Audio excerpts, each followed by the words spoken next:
Y quiero saludar al director del programa de sustitución de cultivos en Colombia a propósito del debate que hay por la fumigación. Pues ya no hay debate, el presidente ya ha anunciado que no habrá fumigación, que habrá es sustitución de cultivos. Es el exministro Eduardo Díaz, un hombre que conoce el tema muy bien. Exministro, gracias por estar con nosotros, buenos días. Buenos días, Julio, ¿cómo están? Bien, doctor Eduardo, ya el presidente ha dicho que no, que por ahí no es la cosa, que con la fumigación no, sino con la sustitución y algunos mecanismos alternativos. Antes de hablar un poco de la sustitución, doctor Díaz, yo quisiera que usted me diera su opinión sobre una interpretación que alguien que conoce el tema me dio esta mañana, y es que de pronto el crecimiento brutal de todas esas hectáreas se debe a un desafortunado anuncio que se hizo de buena fe, pero que a lo mejor alertó a muchas personas, a muchos campesinos, que el mejor negocio era sembrar 1 hectárea o 2 hectáreas de coca, ya que se beneficiarían de la sustitución. Usted comparte que en buena parte, le repito, anuncio que se hace de buena fe, ese anuncio fue equivocado y puede ser una de las razones por las cuales se dispara la siembra. Sí, yo creo que esa es una de las razones, pero son múltiples las razones, Julio. Por ejemplo, si uno mira la correlación que hay entre el comportamiento de los cultivos y el precio del oro, eso lo documentó muy bien la Universidad de los Andes, el crecimiento del precio del oro está relacionado con la disminución de las áreas de cultivo y viceversa. La caída del precio del oro en los últimos años está también correlacionada con el traslado de capitales hacia la coca. A eso agréguele lo que usted menciona, las expectativas que el proceso de paz pudo haber generado, o hay quienes mencionan también que las propias FARC impulsaron la siembra, el tema de la devaluación. Digamos que todas esas razones combinadas dan lugar a esta preocupante situación que estamos enfrentando desde la lógica de la sustitución e intentando pasar de la confrontación con los campesinos a la cooperación con los campesinos, que es un trabajo silencioso que hemos venido realizando desde hace unos meses para acá y que estamos ciertos está a punto de empezar a producir los primeros resultados. Doctor, quiero preguntarle por el Catatumbo, porque sigue siendo una de las zonas con más cultivos de coca y allá no se ha podido tampoco hacer la erradicación forzada porque existe un acuerdo con la comunidad y se había planteado poder hacerlo, pero vemos que igual sigue estando dentro de las zonas más sembradas. ¿Por qué?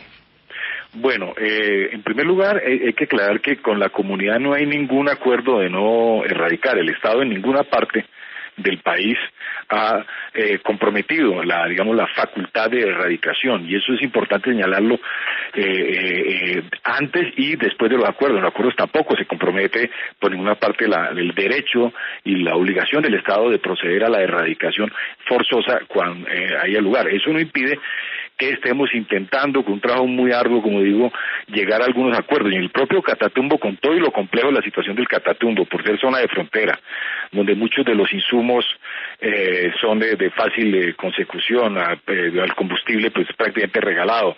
A eso agrégale que se dice que muchos de los laboratorios de clorhidrato de cocaína están ubicados o muy cerca de la frontera o del otro lado, en zonas selváticas del otro lado de la frontera.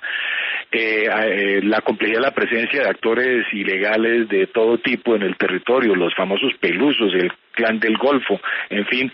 Lo cierto es que en el Catatumbo estamos avanzando a pasos agigantados con comunidades en las zonas de Angalia, Sardinata y Pacheli y en el Tarra, la Gabarra, en reuniones con las propias comunidades, y estamos relativamente próximos a la suscripción de acuerdos con ellas para la sustitución voluntaria en los términos en que incluso está previsto en el acuerdo de La Habana. Entonces, digamos que estamos trabajando muy duro. La situación, como comprenderá, en esos territorios no es fácil, pero por ejemplo, en lo que viene el mes entrante estamos casi seguros de que vamos a tener un primer acuerdo en Bichada, otro acuerdo en el Guaviare y otro acuerdo en el Tambo Cauca, con comunidades ya, con organizaciones y con los propios campesinos, en donde ellos se comprometen a abandonar toda relación con los cultivos, la resiembra, la venta de hoja o insumos, y el Estado se compromete a poner en marcha un plan de atención inmediata e iniciar los procesos de sustitución, digamos, por otros proyectos productivos. Y estamos metidos en todo el país, Julio, estamos trabajando silenciosamente pero muy duro. Yo lo sé, doctor Eduardo, porque conozco de su ejecutoria pública. Doctor Eduardo, un oyente me escribe y me dice algo que no sé si está en la ficción, porque suena a ficción, por eso lo compruebo con usted, que él estuvo en una conferencia con el presidente Santos en el Hotel Marriott, y que el presidente Santos contó una historia sobre el fracaso de la erradicación por la vía de la fumigación. Y es que el campesino aprendió a pintar las hojas de los árboles de coca con una especie de miel, de melao, y que por más de que usted fumigue, el melao no permite que haga efecto el pesticida. ¿Eso le suena? Eso es cierto, pero también además de ese método existen otros tantos. La fumigación al caer sobre las hojas, desde las hojas entra a las raíces, y eso toma un tiempo. En muchos territorios las comunidades, los campesinos soquean la mata y vuelve y crece, es decir, es afectada una cosecha, pero no las subsiguientes. Mire, para decir lo siguiente, entre 1999 y el 2013, en Colombia se aspergaron más de 1,5 millones de hectáreas por vía aérea y se erradicaron manualmente más de 500,000 de hectáreas, es decir, cerca de 2 millones de hectáreas. Y el balance final fueron una reducción a ese momento de cerca de 90,000 hectáreas. Es decir, es cierto que la erradicación es un instrumento muy importante, pero la verdad es que si queremos resultados distintos hay que hacer cosas distintas, y esta es la oportunidad. El acuerdo de paz es la gran oportunidad de acercarnos a estos territorios. Mire, en el 68% de los territorios donde hoy está la coca, nunca ha habido un programa de desarrollo alternativo. Ahí es donde estamos entrando, por decirlo de alguna manera, a la almendra de esos territorios, y ahí es donde estamos con un gran esfuerzo, no sin dificultades, con mucha desconfianza, también hay que decirlo, de parte y parte, intentando producir estos resultados, repito, sin nunca renunciar al uso de la erradicación. Ahora, hablemos, doctor Eduardo, de quiénes son los dueños de esto, porque claro, lo cultivan unos campesinos que son con quienes ustedes adelantan los procesos de sustitución, pero detrás pues está la mafia o están las guerrillas. En porcentaje, ¿usted sabe a quién pertenecen estos cultivos y sobre todo los que marcaron el incremento en los últimos meses, si son del ELN, si son de bandas criminales, de las FARC, a quién pertenecen? Bueno, en estos territorios suele ocurrir que hay un grupo armado, varios grupos armados, digamos, dominantes, predominantes en esos territorios. El campesino normalmente tiene una o algo más hectáreas.